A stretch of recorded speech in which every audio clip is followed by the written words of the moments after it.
Now normally my car camping gadget videos are aimed at the masses, but what I want to show you in this video I think is only aimed at about 2 subscribers. That's you, Mark Whalebone, and also you, Salan3, but both of you already have solutions already. But what is slightly different with this gadget is that it isn't just aimed at car camping. It has more wider uses for things including camping and even Premier Inns. So yes, what I'm talking about is a specific battery for my CPAP. So what I have here is the EASYLONGER ES720.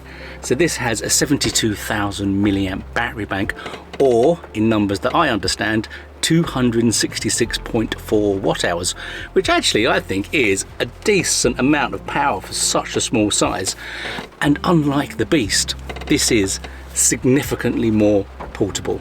Although this is specifically designed for CPAP usage, it is in effect a power bank as well.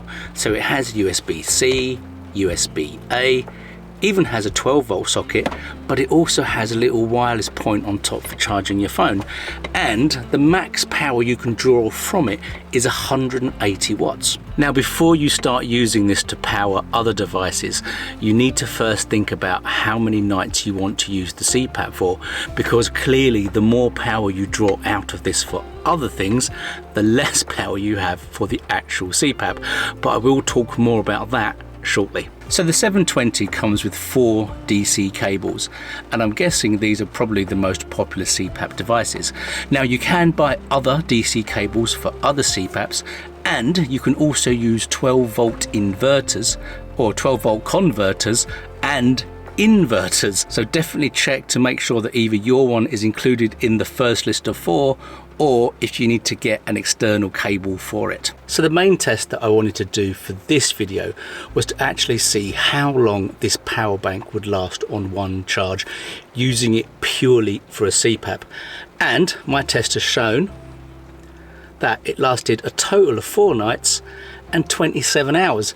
And when you look at their website, you can see for the device I've got, which is a Resmed 10, this is actually spot on. But there are different variables you need to consider. It's not just as simple as that.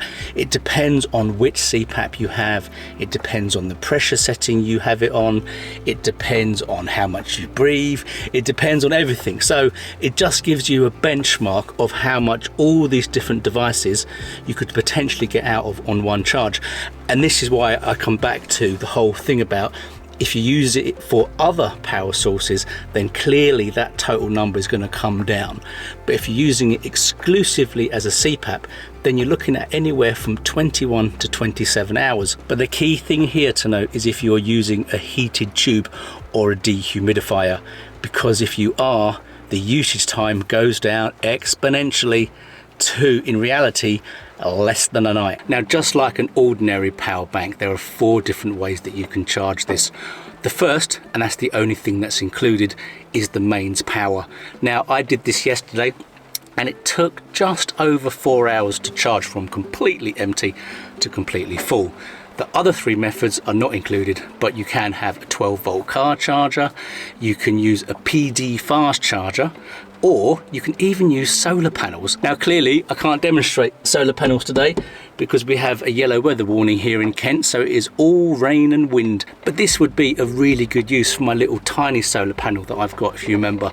That actually would be a perfect little combination for this, I think, especially if you was camping and there was no electric hookup. So at the start of this video I mentioned that these CPAP power banks would be ideal for a Premier Inn.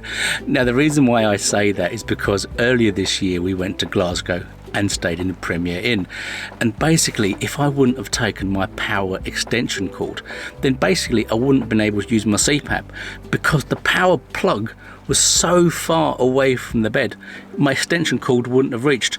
So that's why I think these would be really good for those type of uses, as well as car camping and camping. Now something else this power bank can do is pass through charging. So what that means is you can have it charging and being used at the same time. Now initially I thought that was a bit pointless, because if you're close enough to a plug to be able to recharge it, then just use the plug. But I'm wondering if whether or not this would mean if there's a power cut that the CPAP would kick in so you have continuous use through the night.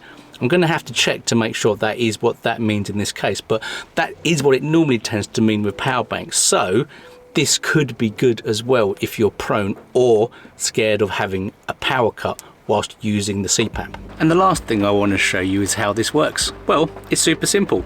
You turn on here, then you select the correct voltage for your CPAP, which, don't worry, on each of the cables it tells you which voltage it needs to be on, and that is it.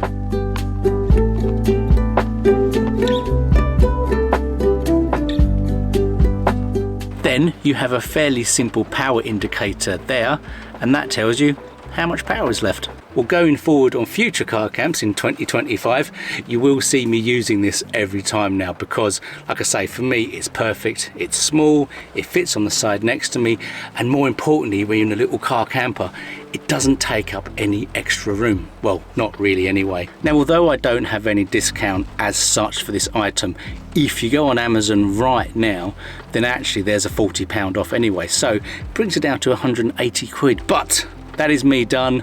I need to go inside. It's New Year's Day, and I think I might start drinking early today. So I hope you found this video useful, and until next time, take care.